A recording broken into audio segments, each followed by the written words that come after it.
Bonsoir et bienvenue dans cette nouvelle édition, cette fois-ci consacrée au bilan de la visite présidentielle. Ce soir, Emmanuel Macron arrive à Paris après 2 jours et demi passés en Nouvelle-Calédonie. On va revivre les moments forts, analyser les prises de position, décrypter sa stratégie de communication, mais aussi vous expliquer ce qu'il y a derrière cet axe Indo-Pacifique dont il a beaucoup parlé. On entendra aussi les réactions de nos responsables politiques recueillis cet après-midi à Nouméa et à Kouné. Mais d'abord, ce qu'on peut dire, c'est qu'Emmanuel Macron a marqué les esprits. Beaucoup d'éloges dans les réactions depuis hier soir. Mais a-t-il vraiment réalisé un sans faute? Pour nous éclairer ce soir, Claudine Véry, correspondante de l'AFP et du Monde en Nouvelle-Calédonie. Claudine qui travaille également avec nous en partenariat sur les questions politiques. Bonsoir. Bonsoir. Alors, avant de revivre ces temps forts, quel serait, en un mot, votre bilan? Le bilan, je crois que Emmanuel Macron a réussi un beau en même temps, réconcilier les mémoires, dire qu'il faut se montrer à la hauteur des enjeux du présent et puis surtout ne pas avoir peur de se projeter dans l'avenir. Voilà, merci Claudine. Je rappelle que vous pourrez intervenir quand vous le souhaitez dans cette édition spéciale consacrée au bilan de cette visite présidentielle. Je vous propose également cette fois-ci d'écouter la réaction, les différentes réactions de nos responsables politiques. Écoutons Daniel Goa, porte-parole du FLNKS et président de l'Union calédonienne. Il regrette qu'Emmanuel Macron n'ait pas évoqué le groupe mélanésien Fer de Lance. On écoute. Il a développé les différentes pistes pour valoriser le potentiel de la Nouvelle-Calédonie, sur le plan économique, culturel, environnemental, etc. Et en définitive, vous voulez nous dire que nous avons un pays qui est riche, qui est sous-marin, des richesses sous-marines, mais aussi des richesses terrestres comme la mine, etc. Et puis la richesse, la première, c'est la jeunesse et la diversité culturelle, communautaire, et que de ce point de vue, nous avons beaucoup à contribuer à la rayonnance de la France. Et donc c'est dans un cadre, moi je conçois comme ça, mais les non-indépendantistes ne diraient pas comme ça. Je conçois ça dans un cadre d'encouragement, de nous proposer un pays indépendant qui accepte de contribuer au rayonnement de la France dans cette zone du Pacifique. Voilà, écoutons cette fois-ci le sénateur de la première circonscription, Pierre Frogier. Que le président de la République ait affirmé de façon aussi précise hier cette vision d'un axe Paris-New Delhi-Canberra en s'appuyant sur les collectivités françaises de l'océan Indien et du Pacifique, c'est quelque chose d'assez novateur et en tout cas, pour ce qui nous concerne nous, c'est quelque chose de très rassurant et je crois qu'au plan national, la France doit retrouver, au plan international, la France doit retrouver toute sa place de cette façon dans l'équilibre du monde.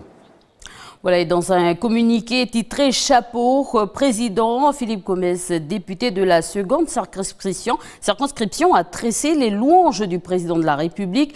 Je cite, il aura su trouver les mots justes pour parler de la France, des Calédoniens, de la nécessaire alliance des mémoires, de la souveraineté, dans la souveraineté, des souverainetés économiques, alimentaires et énergétiques, de l'éducation, de la jeunesse, autant de thèmes chers à Calédonie ensemble. Et ce matin, la presse nationale relève surtout l'attachement de la Nouvelle-Calédonie affiché par le président de la République. Le Figaro titre « Macron plaide pour des relations resserrées et apaisées ». De son côté, l'envoyé spécial du Monde, Patrick Roger, note que ce plaidoyer pour le maintien d'une relation étroite n'a rien heurté les dirigeants indépendantistes présents dans la salle hier soir. Bien au contraire, il cite ainsi Paul Niaoutine qui dit « Nous inscrivons totalement dans l'esprit de ce qu'il a dit. Cela ne me choque pas que le chef de l'État éclaire nos amis sur l'avenir Et Roch Ouamitan du groupe UCF-LNKS au Congrès, il dit, je cite, toujours, c'était un discours vraiment de haute tenue. Il a vraiment donné une dimension géostratégique qui nous convient parfaitement, qu'on soit indépendantiste ou non. Ça change avec tous les chefs d'État précédents. Et le journaliste qui termine son article de la manière suivante: les tensions qu'engendre le référendum à venir ou tout simplement les discriminations et les inégalités de la vie quotidienne restent une tenace réalité. Et puis le journal 20 minutes reprend la formule d'Emmanuel Macron: la France ne serait pas la même sans la Nouvelle-Calédonie. Avec ce commentaire, Emmanuel Macron a joué ce samedi sur la corde des sentiments. Alors, on retrouve Claudine Véry du côté de Nouméa, en direct de Nouméa. Alors, Claudine, Emmanuel Macron a réussi son numéro d'équilibriste avec tous nos politiques? Je crois qu'il a effectivement réussi, en tout cas, à apaiser un peu le discours politique en Nouvelle-Calédonie, puisqu'on a vu que dans l'ensemble des réactions étaient positives. C'est vrai que ça a été un voyage très fort, marqué de plusieurs étapes. Moi, j'en ai retenu, bon, il y a eu celle d'hier lors du grand discours, qui est celui de l'Alliance des mémoires, où là, il s'est tourné sur le passé violent de la Nouvelle-Calédonie qu'il a souhaité apaiser et réconcilier.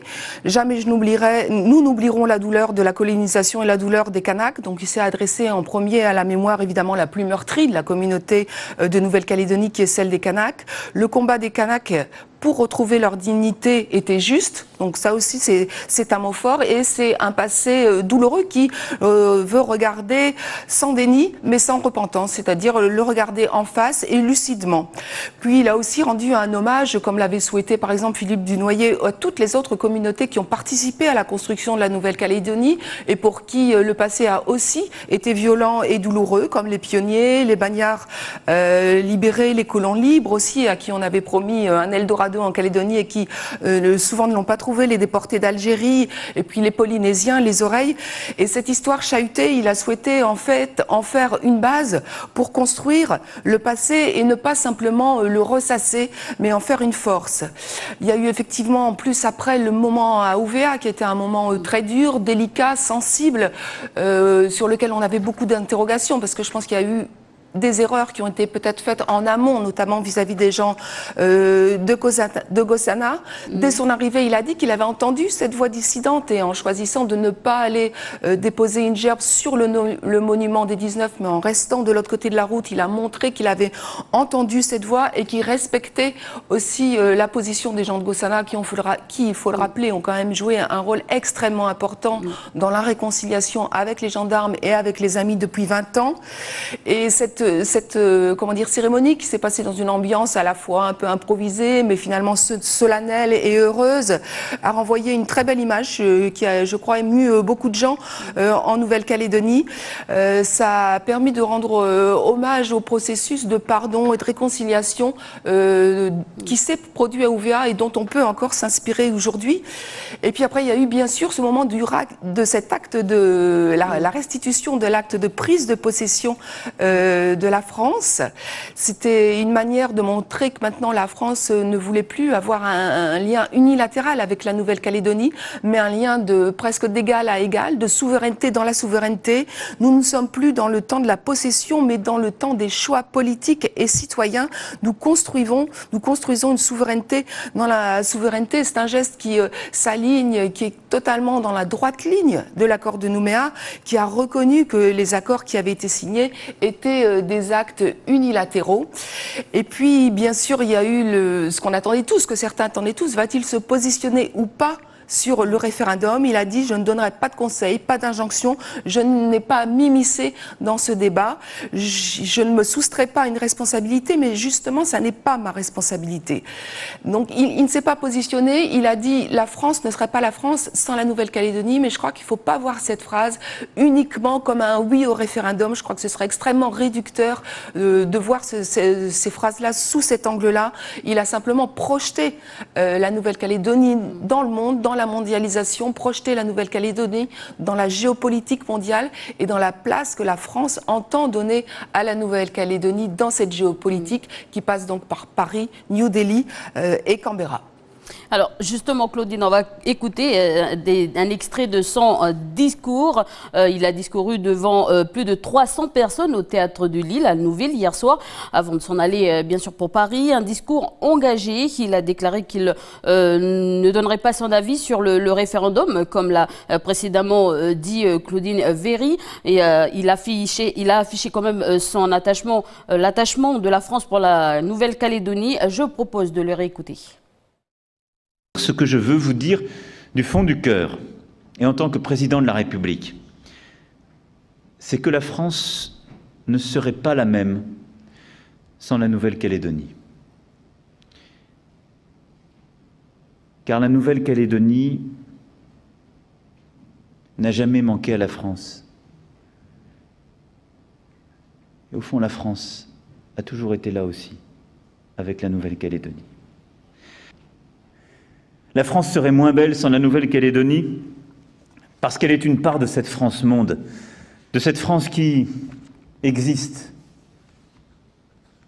dans cette région du monde, à des dizaines de milliers de kilomètres de Paris, mais au cœur de ce qui est la vocation même de la France, de rayonner à travers tous les continents et sur toutes les mers. La France serait moins belle sans la Nouvelle-Calédonie parce que la Nouvelle-Calédonie a apporté à toute la France des modèles pour les générations futures.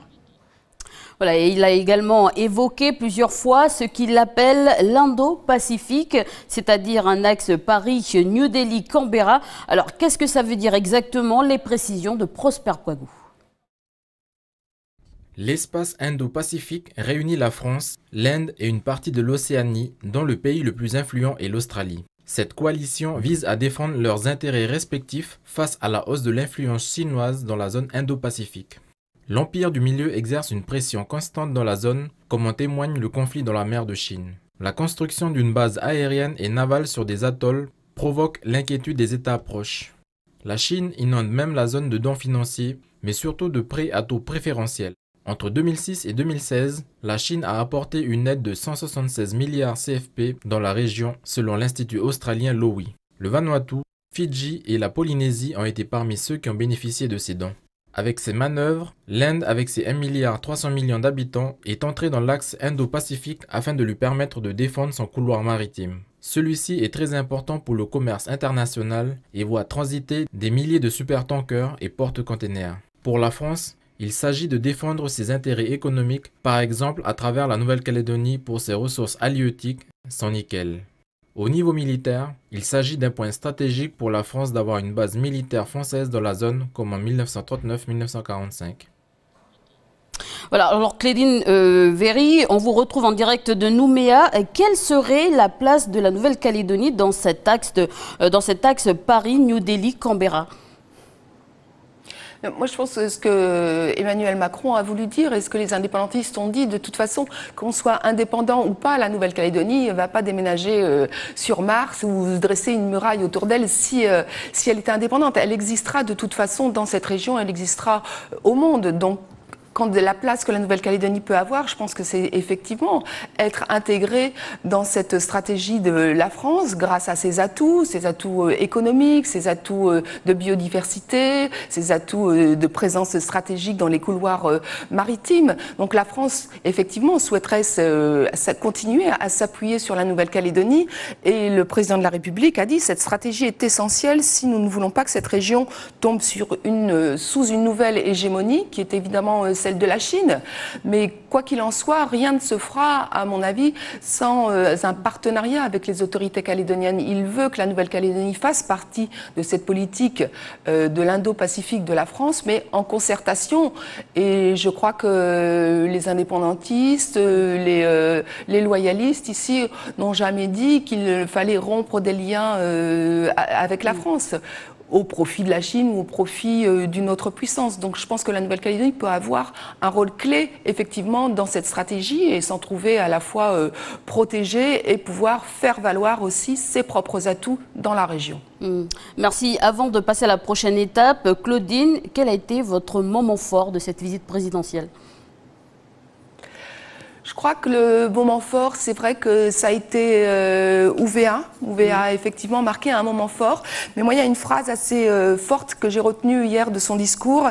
C'est quand il a dit « La Nouvelle-Calédonie est une terre de regard et j'aimerais que ce regard se tourne vers l'avenir ». Et quand il a dit ça, j'ai compris que ça voulait dire aussi un petit peu sortez du clivage, du vieux clivage qui coupe la Nouvelle-Calédonie en deux pour l'indépendance, non à l'indépendance, et réfléchissez à ce que vous voulez construire ensemble. Je crois que c'est ça le message, c'est réfléchissez à ce que vous voulez construire pour demain. Quelle Calédonie demain, c'est ça qui compte, et essayez, si on veut, un peu d'enjamber le référendum et voyez au-delà. Alors merci Claudine. Le mien aura été également ce dépôt de gerbes devant la stèle des 19. C'est la première fois que ce temps réservé aux familles a été filmé en direct sur nos antennes. Un moment vécu aussi par le président de la République, mais cette fois-ci beaucoup plus en retrait aux côtés de nos sénateurs et députés pour respecter le choix du collectif, comme l'a dit tout à l'heure Claudine. Je vous propose de revivre ce moment avec des images de Lindsay Wamo. Je vais appeler la famille pour commencer, de Lavellois Vince pour son dépôt de gerbe.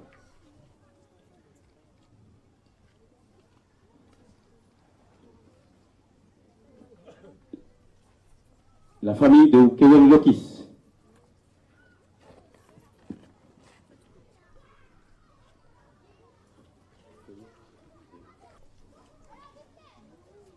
On va demander d'applaudir un peu, s'il vous plaît. La famille de Lavellois Édouard. On applaudit, s'il vous plaît.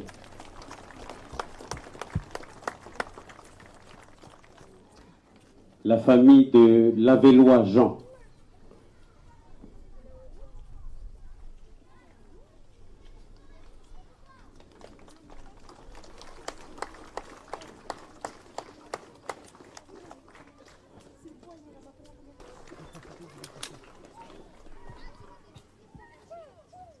La famille de Kela Safo. La famille de Wadjeno Michel. La famille de Wadjeno Dona. La famille de Dianou Kanyapa.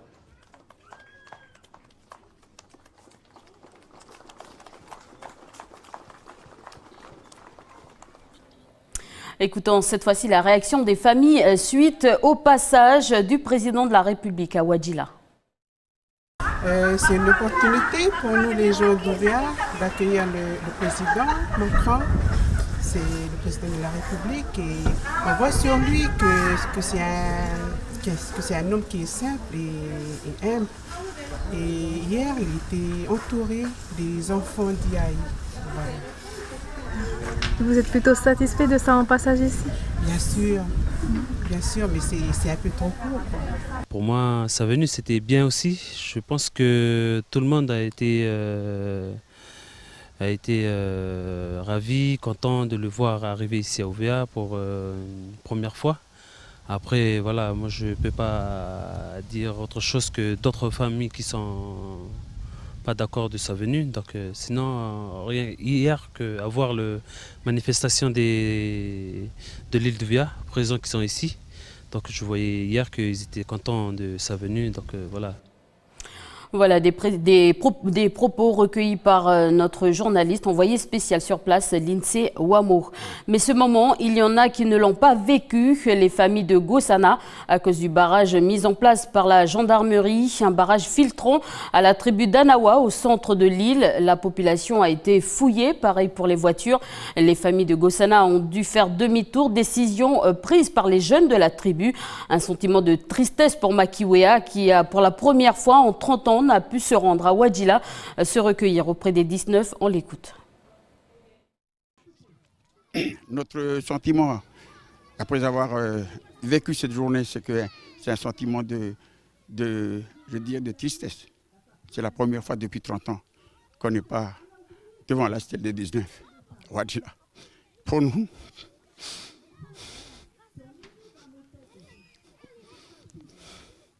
cette histoire, c'est notre histoire, c'est l'histoire du pays. Mais depuis 30 ans, nous la vivons. C'est comme si c'est notre pain quotidien.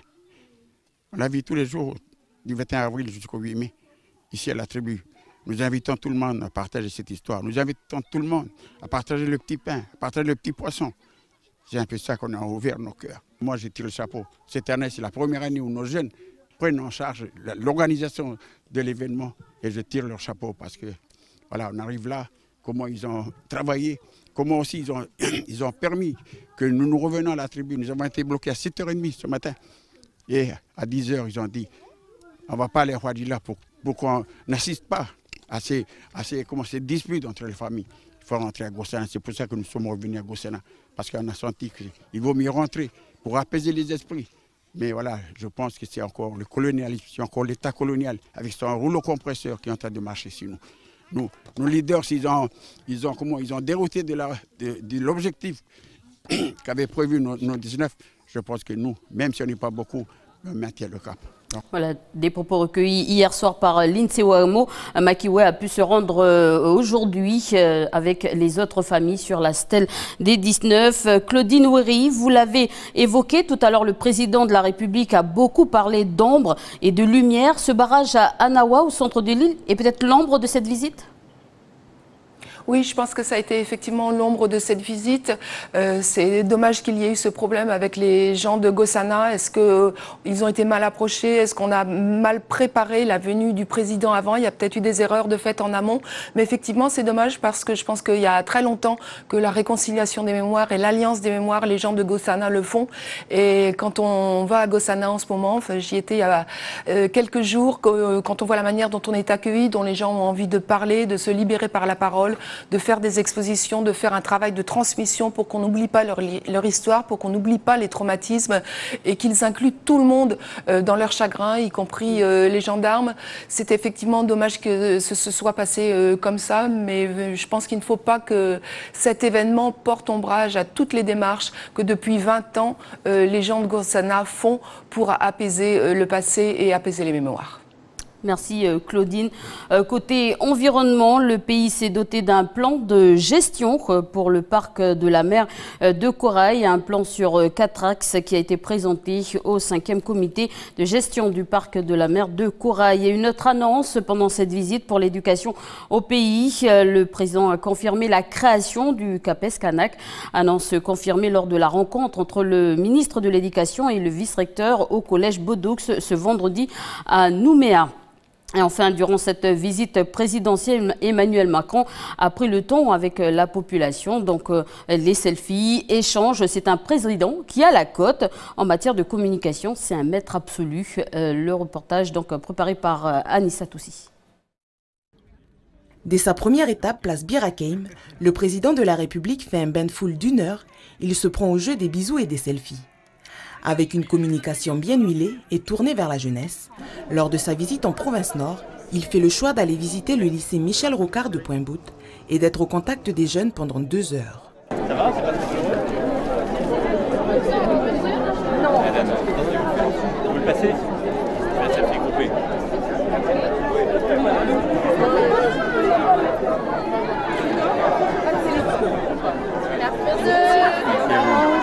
On est heureuse plutôt, parce que c'est rare de voir quelqu'un de très important dans un lycée. Donc voilà. En retard à tous ses rendez-vous, il suit son programme tout en prenant son temps. Il discute, il échange en toutes circonstances. Comme s'il avait appris l'expression locale, le temps kanak, avant même d'avoir posé le pied en Nouvelle-Calédonie. Il a sans doute été briefé aussi sur la posture à adopter durant une cérémonie coutumière, en allant jusqu'à toucher les coutumes.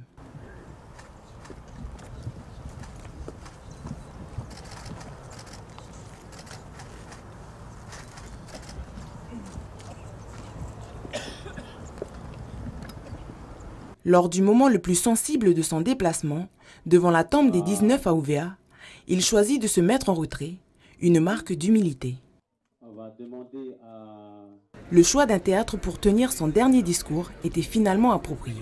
De nouveau entouré de jeunes, c'est là qu'il va montrer toute sa maîtrise de la communication et cet art de la séduction.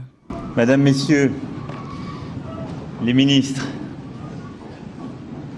Mesdames, Messieurs, les élus, chers amis,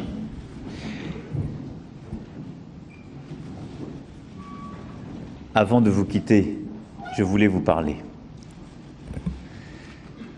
Ça fait presque 3 jours que je suis parmi vous et j'ai eu à plusieurs reprises l'occasion d'échanger avec les uns et les autres, de m'exprimer à plusieurs reprises. Mais je souhaitais, avant de quitter le sol de la Nouvelle-Calédonie, prendre le temps de partager quelques convictions avec vous. Et le faire dans ce lieu un peu particulier. Je ne suis pas sûr qu'il s'agisse totalement d'un théâtre. À vrai dire, comme plusieurs le savent, il s'agit d'une ancienne église, jamais achevée, construite pour le bagne, puis devenue entrepôt.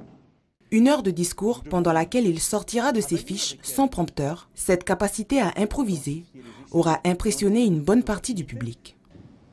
Parce que ses parents, ses grands-parents, ses frères, ses sœurs, ses oncles auront aussi décidé ensemble de regarder l'avenir. Je vous remercie.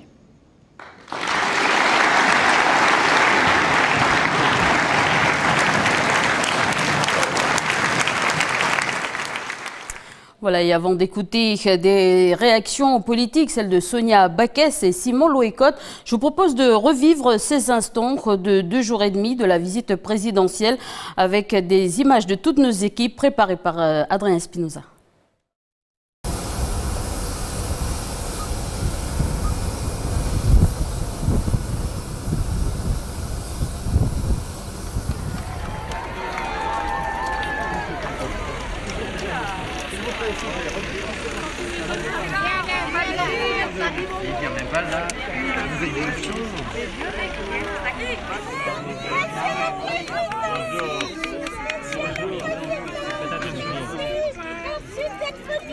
Allez mamie, bonjour.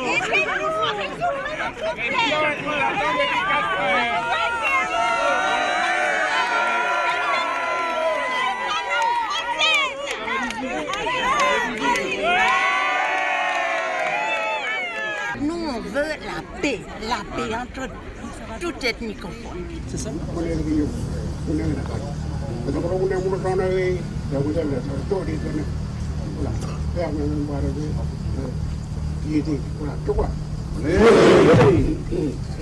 venez, Monsieur le Président, d'entendre.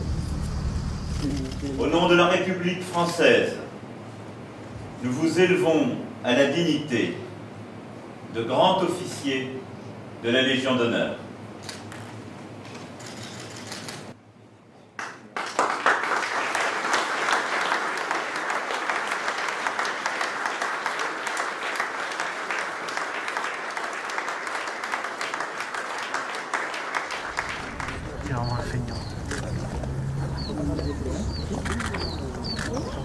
Allez, on descend. On va de l'autre côté de la case, c'est ça? Merci beaucoup, hein. Et bon courage. Oui, merci. Accrochez-vous, hein. Bon courage. Bon courage.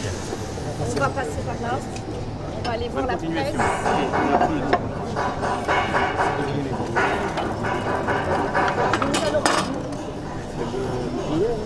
Ça va?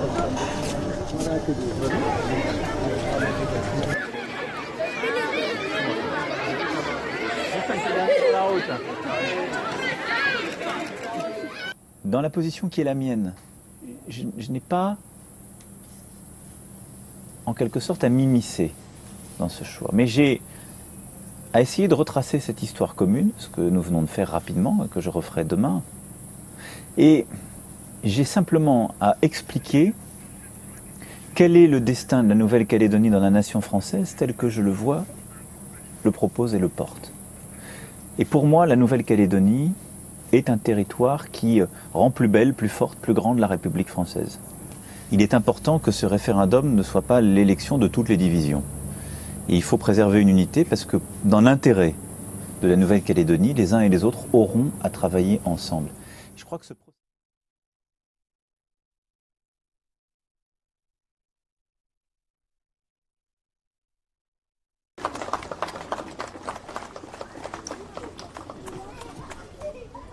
à Monsieur le maire d'Ouvéa, déposer stagiaire.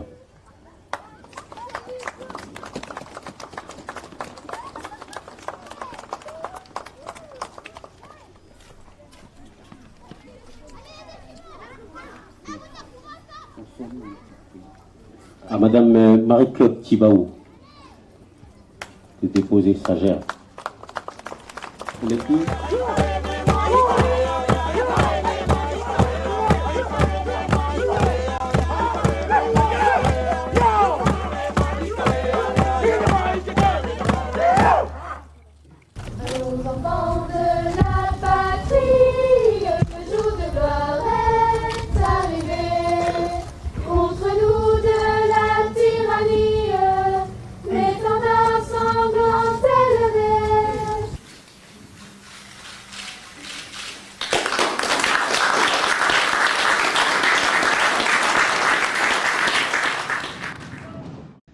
Car jamais l'histoire n'est univoque.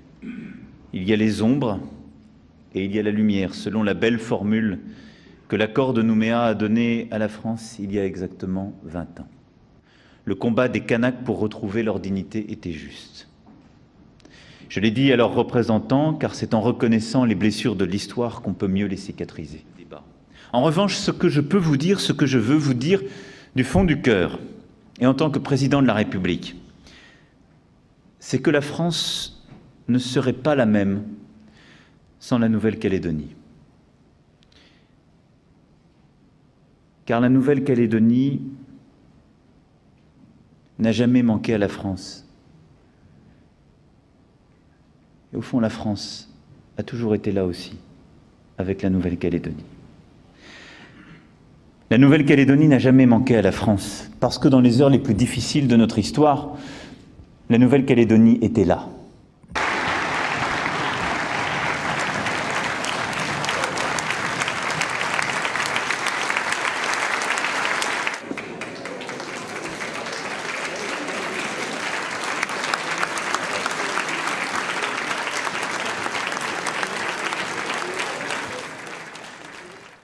Voilà le président de la République qui a salué le public. D'autres réactions politiques, cette fois-ci, celui de Sonia Backès. Cette visite est une vraie réussite pour nous, puisque en fait, c'est un moment qui a permis de redonner espoir aux Calédoniens. Espoir parce qu'il y a eu des beaux moments de paix et de réconciliation, notamment à Ouvéa, où les choses se sont très bien passées. Et puis parce que les messages qui sont passés, notamment les derniers messages qui sont passés dans son discours au Théâtre de Lille, sont des messages qui donnent des perspectives, qui donnent une vision sur l'avenir de la Nouvelle-Calédonie, avec cette belle phrase que nous a dit le président Macron, la France ne serait pas aussi belle sans la Nouvelle-Calédonie. C'était pour nous important d'avoir ce miroir. Vous savez que nous, on défend le fait que la France est une chance pour la Nouvelle-Calédonie, et là il nous a dit que la Nouvelle-Calédonie était aussi une chance pour la France. Donc c'est quand même pour nous un vrai espoir de paix, de perspectives d'avenir. Il a réussi, sans donner finalement son avis personnel, à dire pourquoi, et notamment dans le cadre de la perspective géopolitique qu'il a donnée, pourquoi la France avait sa place dans cette zone-là et donc sa place en Nouvelle-Calédonie. On n'a pas été invité à Ouvéa puisqu'on n'a pas de responsabilité institutionnelle, mais on a suivi ça comme tous les Calédoniens en direct, je pense, et c'était une belle preuve, encore une fois, qu'on est capable d'avoir la présence de la France avec cet acte de réconciliation et de paix. Voilà, c'était Sonia Backès, présidente d'un Républicain calédonien. On écoute cette fois-ci Simon Louis-Cotte. J'étais très sceptique au départ à l'annonce de cette visite. Je considère que le président de la République ne devait pas venir en cette période. Nous sommes à 6 mois du référendum et nous nous sommes beaucoup attachés à ce que l'État reste complètement neutre lors de ce référendum. L'État ne doit pas prendre position. Du reste, lors de son discours hier au Théâtre de Lille, il a clairement affirmé que ça n'était pas de sa responsabilité. Mais il a ajouté quand même que, de son point de vue, ce qu'il regretterait, c'est que la France ne soit plus la France en cas de séparation avec la Nouvelle-Calédonie. Si cela n'est pas un message clair, certains, tout au moins, l'ont compris ainsi, et je peux comprendre que par la suite, ils soient un peu déçus. C'est pour ça que j'étais très réservé sur la visite du président de la République. Toutefois, ce que je sais, c'est que lorsqu'il est arrivé à Ouvéa, alors que la gerbe du président de la République avait été envoyée sur place, avait été préparée, il a pris cette décision d'être présent, d'assister au dépôt de gerbe à la mémoire des 19 jeunes gens et puis de leur leader indépendantiste, mais que lui-même ne déposera pas la sienne. C'était une façon pour lui de participer sans trop y participer et puis quelque part répondre à l'inquiétude et au refus de certains de là-bas. Merci. Voilà. Voilà, Claudine Véry, on vous retrouve du côté de Nouméa. Je rappelle que vous êtes en direct du côté de Nouméa. Alors, une dernière question. Vous avez vu notre reportage sur la communication bien huilée du président de la République. Que vous inspire ce style, le style Macron, en tant que journaliste ? C'est une personnalité qui a un peu de prisme. D'un côté, le président jupitérien qui se sent dépositaire de l'histoire, qui est très imprégné quand il prononce ses discours. Un homme aussi lettré, cultivé, qui est capable de dire des mots comme palimpseste ou dissensus de manière tout à fait naturelle. Et à côté de ça, c'est aussi quelqu'un qui est très tactile, qui adore les mains de foule. Il a multiplié les selfies, il prenait des enfants dans les bras, il avait des gestes extrêmement amicaux et extrêmement proches avec les gens. On l'a vu à Pierre-Lanquette, on l'a vu dans le Nord, on l'a vu quand il est arrivé à la place Birakeim, mais je crois que ça a été apprécié, en tout cas, je crois, par les Calédoniens. Voilà, merci Claudine Véry pour votre éclairage. Merci d'avoir été avec nous tout le long de ce journal. Merci beaucoup. Merci. Je rappelle que vous êtes correspondant de l'AFP et du Monde en Nouvelle-Calédonie et vous êtes aussi avec nous pour les questions politiques. Et social pour refermer ce journal, suspension du mouvement du collectif Île Noumaniens. Donc ils ont décidé ce matin de lever le mouvement ce lundi 7 mai. Après plusieurs jours de discussion, une déclaration commune a été signée dimanche midi avec le gouvernement. Voilà, c'est la fin de cette édition spéciale consacrée à la visite d'Emmanuel Macron. Une première pour les équipes de Calédonia avec plus de 8 heures d'antenne. Merci à l'équipe de la régie. Je vais bien sûr parler d'Adrien, Clotilde, Anna, Fred, Jonas, Johan, Ti. L'équipe de la rédaction, Prosper, Anissa, Stéphanie, Camille, Jamie, Duke, Falaï, Michel, Cédric, Mathieu, Lindsay, Natacha, Aurélie et Vanessa. Et bien sûr Mirard et enfin notre directeur Jérémy. Je vous souhaite une très bonne soirée et je vous retrouve demain à 18 h pour un journal.